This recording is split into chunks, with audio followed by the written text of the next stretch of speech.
감사합니다. 오늘 우리가 읽은 말씀 그리고 또 42절까지 전체를 가지고 오늘 예수님을 만나면 인생이 변화됩니다 라는 기도 제목으로 말씀을 묵상해 보도록 하겠습니다. 오늘 읽은 말씀에 보면은 예수님이 이제 사마리아의 수가성으로 들어가서 그 동네에서 우물가에서 한 여인을 만나고 제자들은 성 안에 먹을 것을 구하러 들어간 사이에 일어났던 이야기들입니다. 여기에 저변에 깔려 있는 사상은 유대인의 선민 사상이 저변에 깔려 있습니다. BC 722년에 북왕국 이스라엘에 아수르가 침략합니다. 그래서 완전히 멸망을 하죠. 그래서 아수르 사람들이 이주를 해오게 되고 그것으로 인하여서 유대인 사이에 태어난 그 혼혈인, 그래서 혈통과 종교를 더럽혔다라고 하여서 멸시받는 동네가 사마리아 성이었던 겁니다. 그래서 유대인들은 그 성을 질러가지도 않고 에둘러서 다른 지역으로 가는 불편함을 그렇게 가지면서도 그 성을, 거기에 사는 그 사람들을 참으로 멸시한 사실을 보게 됩니다. 이러한 많은 것들이 유대인들은 여호와 하나님을 믿는다라고 하면서 율법을 지킨다라고 하면서도 그들은 오신 예수 그리스도를 부정했고 그 예수님을 십자가에 못 박아 죽게까지 하였고, 그러면서 그들은 자기들의 죄를 후대에 돌려버리는 무책임함을 나타내기도 했습니다. 이 많은 것들이 오늘 이 시대를 살아가고 있는 기독교인들에게도 율법 성향이라는 그런 형태로 나타나서 많은 사람들의 잘못을 보면은 참지를 못하고 붕괴하고 오히려 그것을 가지고 시시비비를 가리려고 하는 그러한 상황에 처하여서 신앙생활하는 모습들로 보게 됩니다. 오늘 여기 10절에서 12절에 보면은 사마리아 여인은 생각하는 게 완전 육신적인 겁니다. 예수님이 물 달라고 할 때에 어찌하여 유대인인 당신이 사마리아 여인에게 물을 달라고 합니까? 그렇게 질문을 다시 하죠. 그럴 때에 예수님께서 거기에서 쭉 하는 말씀이 생수에 대한 문제를 거기에서 언급하고 있습니다. 그래서 이 여인은 계속해서 야곱을 조상 야곱의 우물을 가지고 대화하면서 육신적인 생각만을 어필하고 있습니다.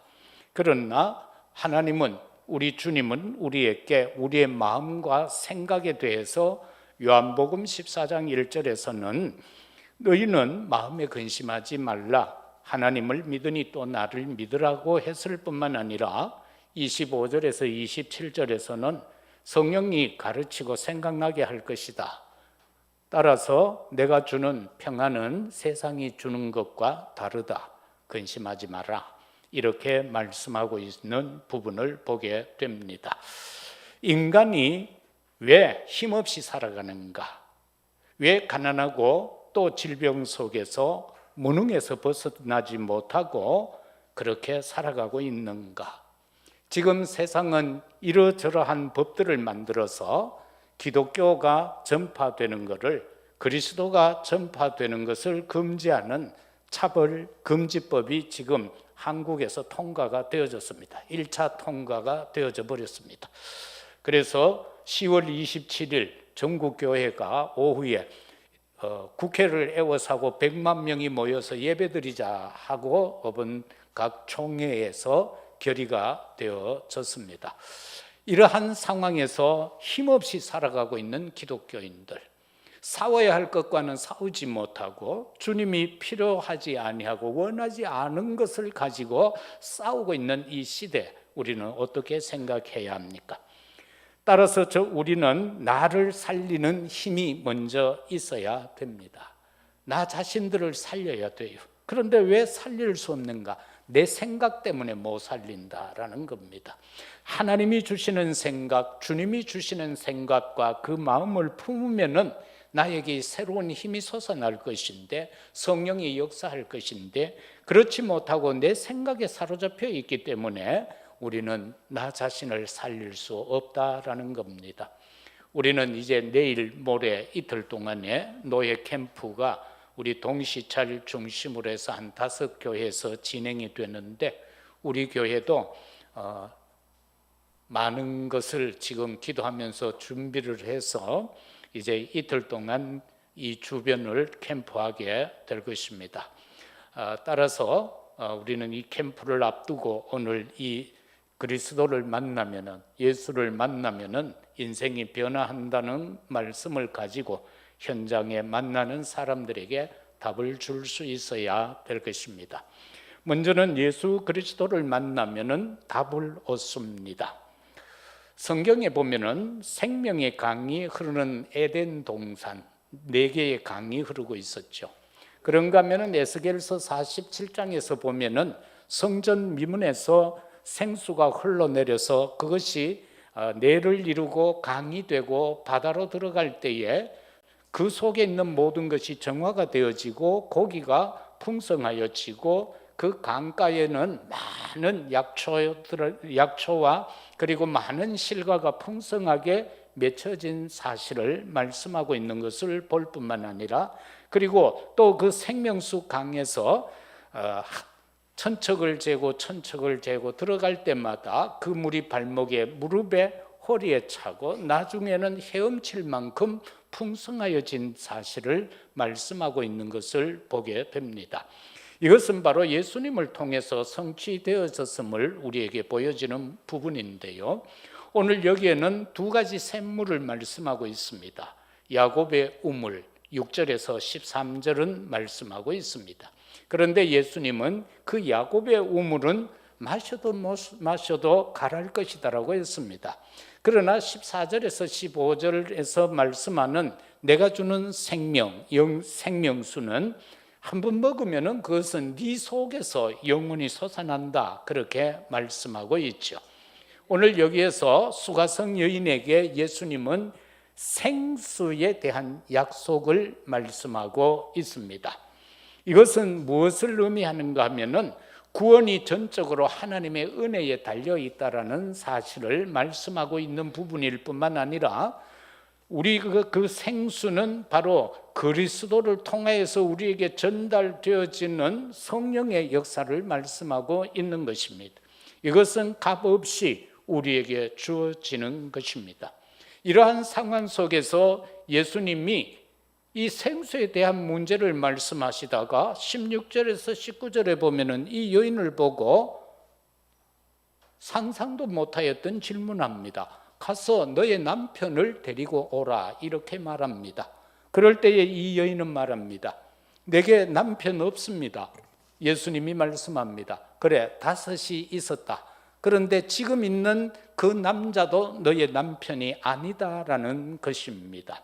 이것은요, 삶에 대한 답을 주고 있는 내용인데요, 이 죄에 대한 자각 없이는 구원의 필요성을 느끼지 못합니다.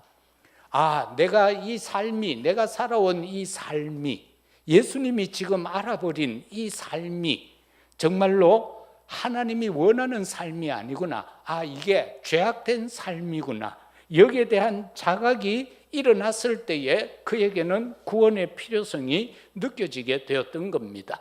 그래서 이 수가성 여인은요, 예수님을 알아가는 단계가 나오는데, 처음에는 예수님을 만났을 때 우물가에서 나그네로 그렇게 대합니다. 한 유대인 남자가 그 우물가에서 자기가 물을 기르러 갈 때, 왜냐하니까 이제 삶이 좀 그렇잖아요. 그래서 많은 사람들이 볼 수 있는 그런 시간에 물을 기르러 가지 못하고 그것을 피하여서 지금 물을 기르러 갔는데, 거기 유대인 한 남자가 물을 달라는 겁니다. 그래서 처음에는 나그네구나, 대화 중에 이분이 유대인이구나. 그리고 조금 더 발전해 나갑니다. 이분이 누구일까? 랍비구나. 선지자구나.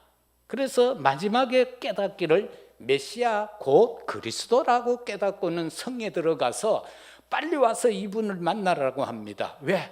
나의 삶을 다 막 속속들이 다 알고 있다. 내가 이런 여자가 아니냐. 그런데 내가 말도 안 했는데 그분이 내게 이야기했다. 이분은 그리스도가 맞다. 빨리 오라는 겁니다. 그래서 이처럼 삶에 대한 답을 얻게 된 것을 우리는 보게 됩니다. 그러면서 예수님은 이 대화를 마치고는 또 여자가 대답합니다. 그런데 말입니다. 우리가 예배하는 것은 이 산에서 예배를 드리는데 유대인들은 예배할 곳이 딴 데 있다고 했습니다. 예루살렘이라고 했습니다. 이렇게 이제 예배에 대한 내용을 가지고 대화를 합니다. 그렇게 갈급했겠죠. 그런데 예수님이 거기에서 말씀하심으로 이 여인은 답을 얻게 됩니다.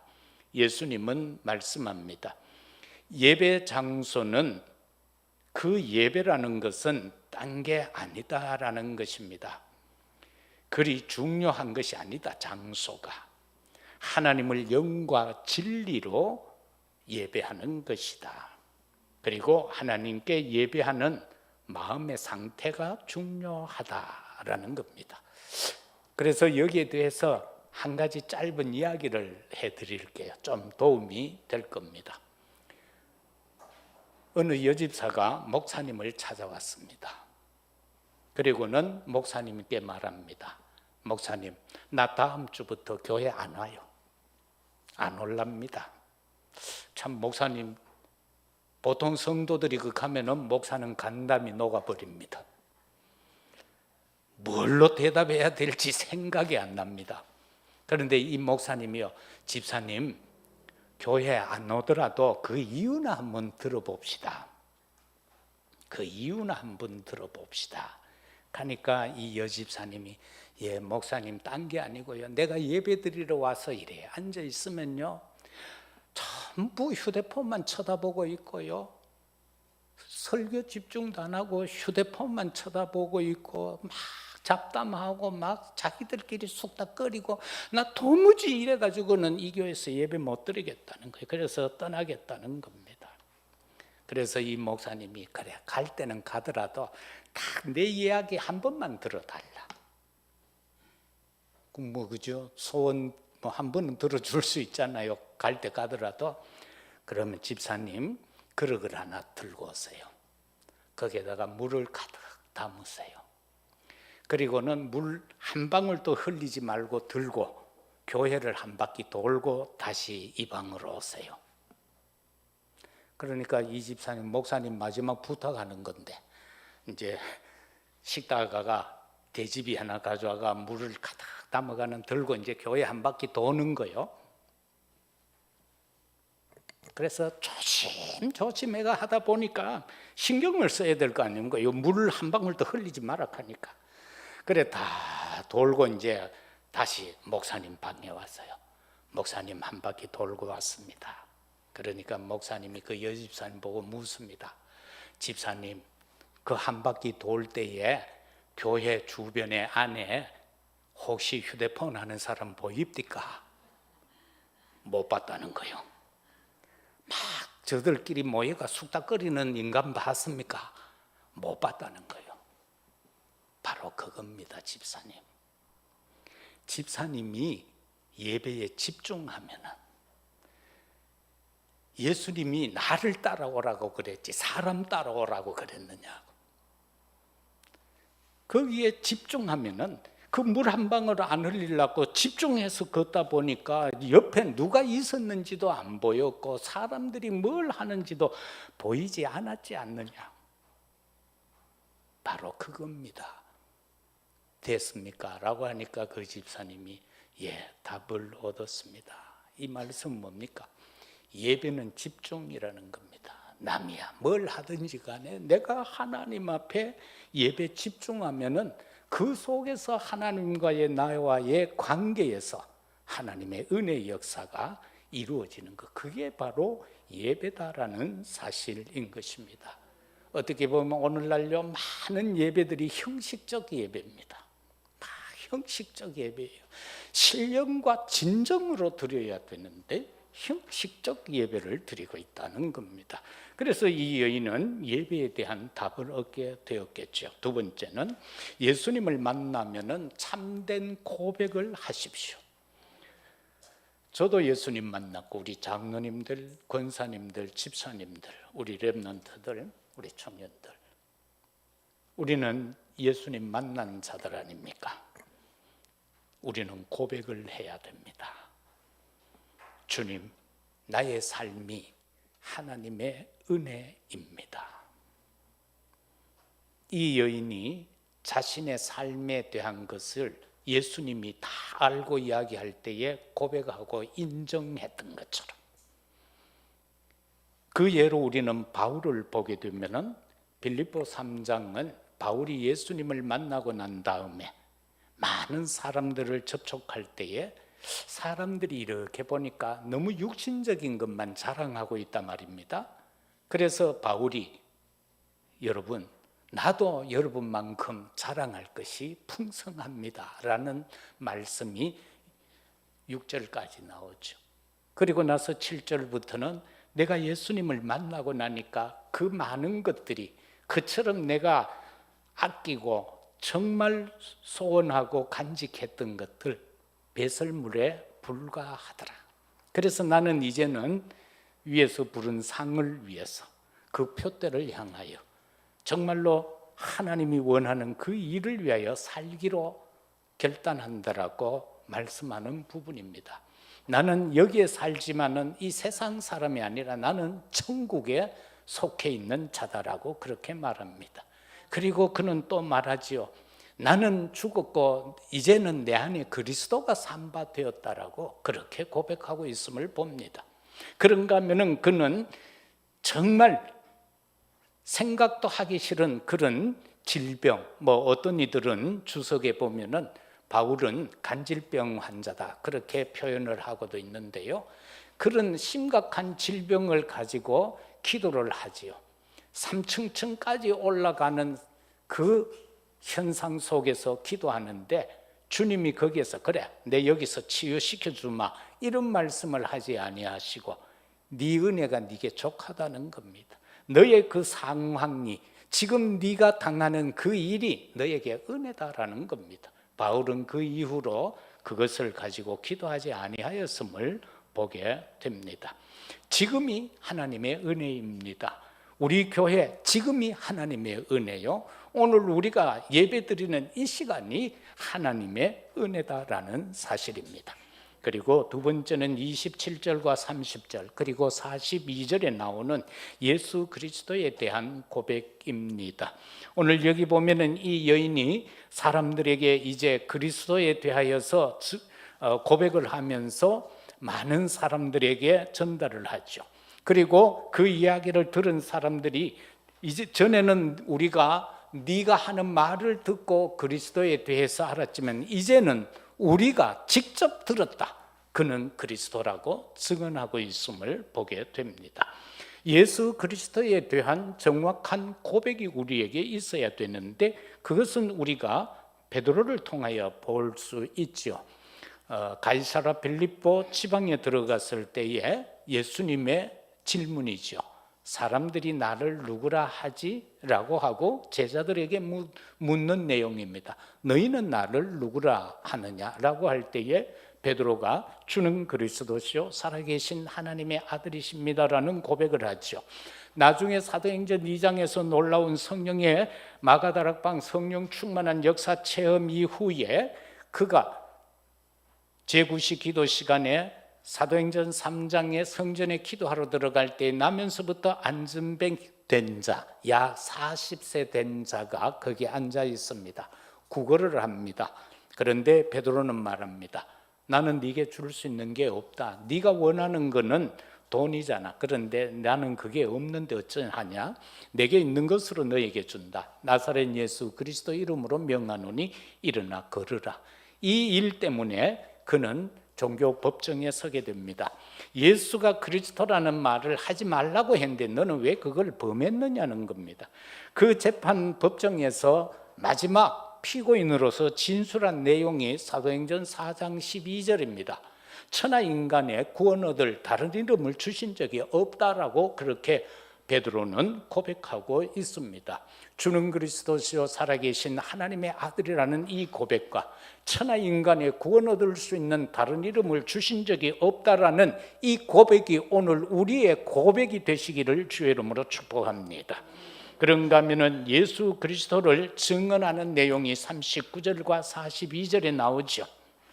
왜냐하니까 이 여인을 통하여서 예수님을 받아들였던 그 이야기를 들었던 사람들이 이틀 동안 수가성에 예수님이 함께하면서 예수님의 인격을 그들에게 보여주었고 예수님의 말씀을 체험하도록 했습니다.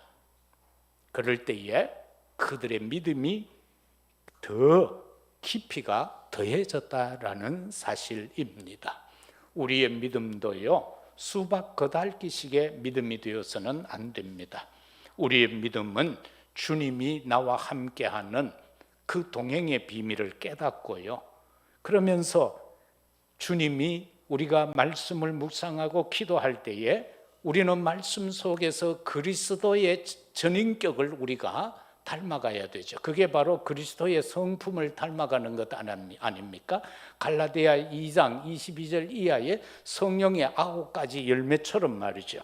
그런 것을 우리가 말씀을 통하여서 체험이 되어질 때에 우리의 믿음은 점점 더 깊이가 더해진다라는 사실입니다.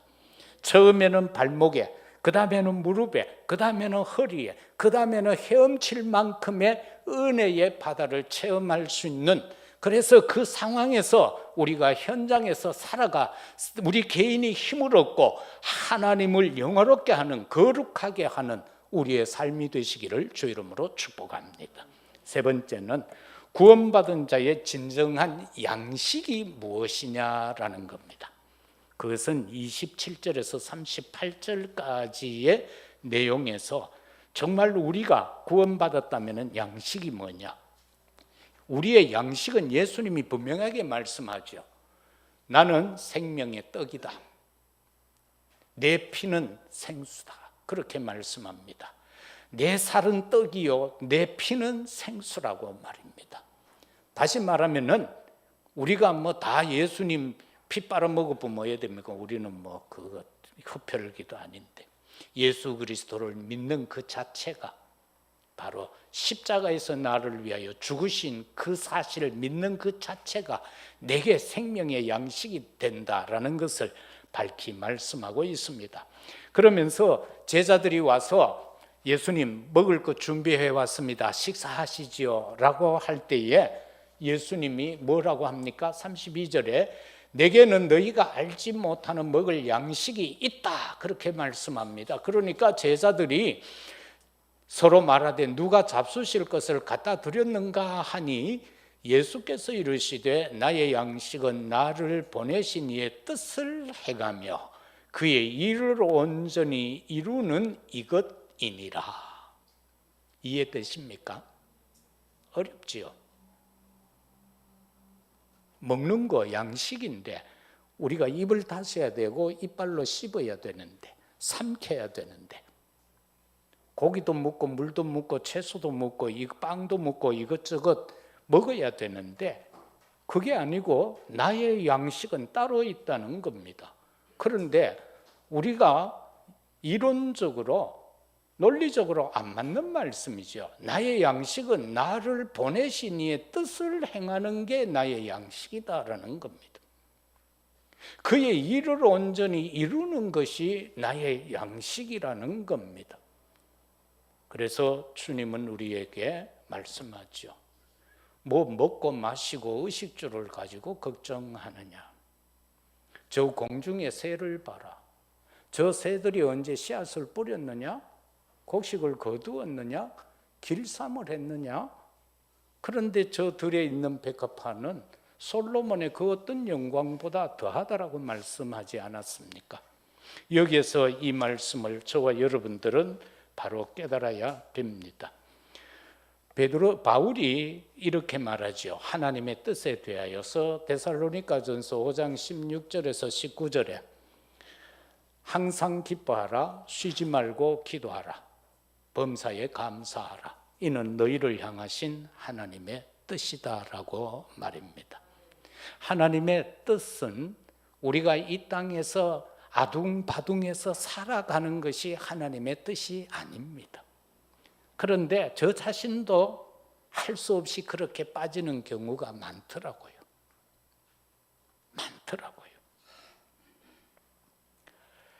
요한복음 6장 38절에 주님이 이 땅에 오신 건 왜 오셨나라고 주님이 직접 말씀합니다.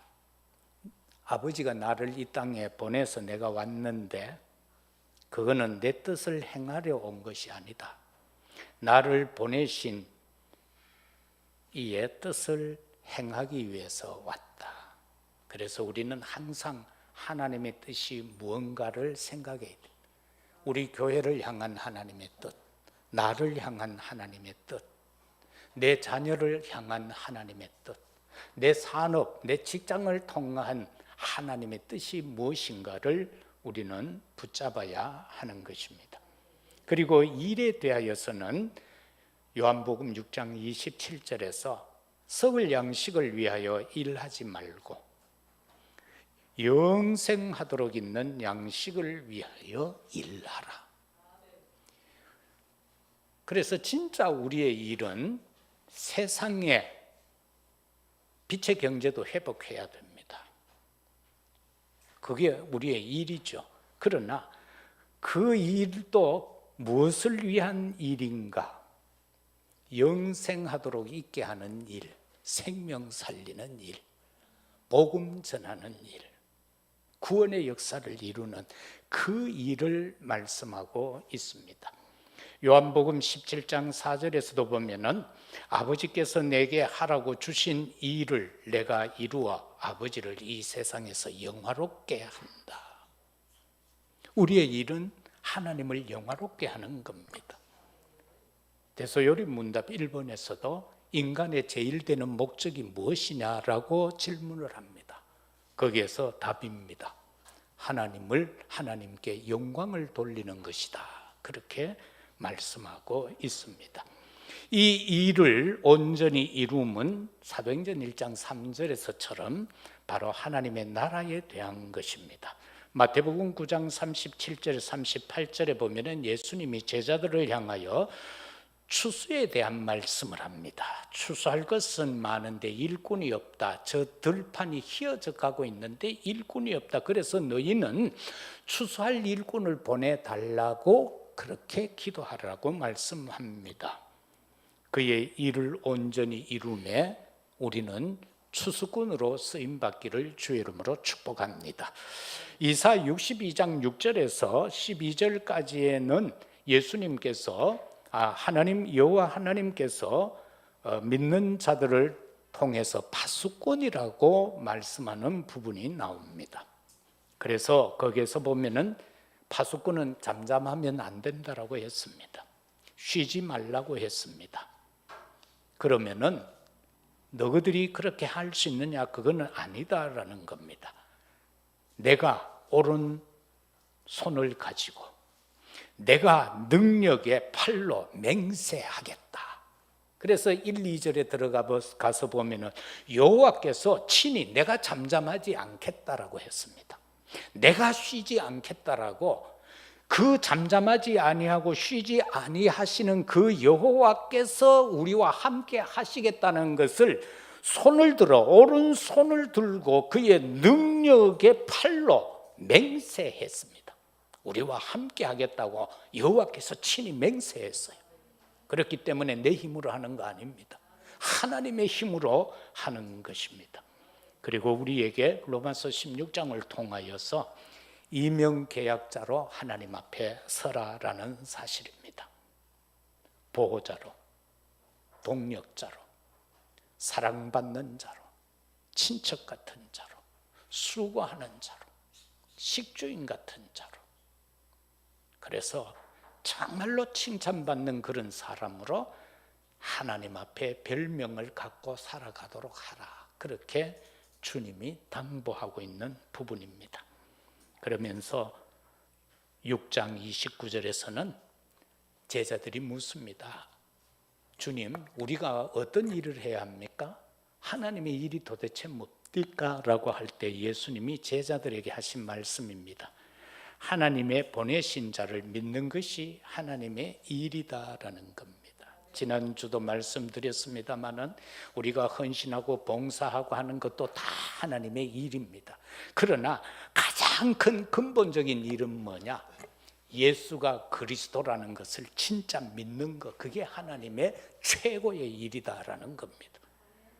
우리가 시험 들고 낙심하고 좌절하고 응답 못 받는 건 뭡니까? 예수가 그리스도라는 사실을 믿지 못하는 데서 기인하는 겁니다. 진짜 우리가 어린아이들은 그렇잖아요. 진짜 믿고 막 엄마한테 떼서버리잖아요. 그러면 엄마가 그냥 줘야 돼요. 왜? 떼쓰는데 뭐. 막 땅바닥 주저앉아가 막 응앙응앙 하는데 왜 할 겁니까? 똥오줌 구분 안 하고 막 질퍽한데 앉아가 막 울잖아요. 그럼 주는 거예요. 그래서 정말 예수가 그리스도다, 이것만큼만 안 놓치면 돼요. 말씀 맺겠습니다. 예수님을 만나면 인생이 변화되는데 담임 목사는 어떻게 변해야 하나? 사도행전 6장 1절에서 7절에 7 집사를 세우면서 사도들이 한 말이죠. 우리는 기도와 말씀에 전무하겠다. 기도와 말씀에 전무하겠다. 오직 기도하고 복음 전파하는 것.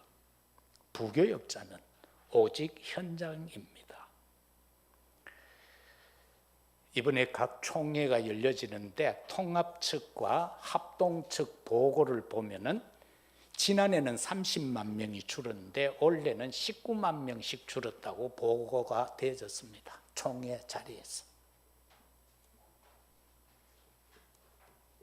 지금 막 줄고 있습니다. 왜 그럴까요? 젊은이들이 교회 이탈합니다. 주일학교가 소멸되어지고 있습니다. 대구만도 교회가 45개가 경매로 나와 있습니다. 사람이 없으니까요. 대구에도 아주 큰 교회 한 군데 오후 찬양 예배를 하는데 성가대와 헌신 예배를 하는데요. 성가대원과 오케스트라가 한 100명쯤 됐습니다. 예배석에는 50명도 안 됐습니다. 그 집사람하고 사모하고 내하고 보다 그랬어요. 저 카메라맨은 저 전체 자리를 왜 비추었나 말이에요. 뒤에서 쫙 비추었는데 그 큰 교회에 저 동산에 가면 큰 교회가 있어요. 제일 뭐라고 하는 교회가 있어요. 50명도 안 되는 사람이 앉아 있었다. 이게 지금 한국의 실정이요, 대구의 실정이다. 우리는 어떻게 해야 하는가? 어떻게 해야 하는가? 울어도 못하네, 힘써도 못하네, 참아도 못하네. 어떻게 해야 하는가? 죽기 전에 하나는 구원시켜 놓고 가야 될 거 아닙니까?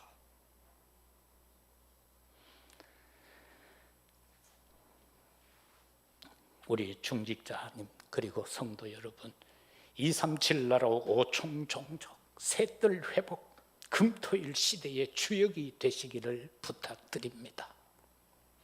꼭 이거는 우리의 기도 제목으로, 영원한 기도 제목으로, 평생 기도 제목으로 붙잡으시기를 바랍니다. 그리고 우리 후대들은 어떻게 키워야 하는가?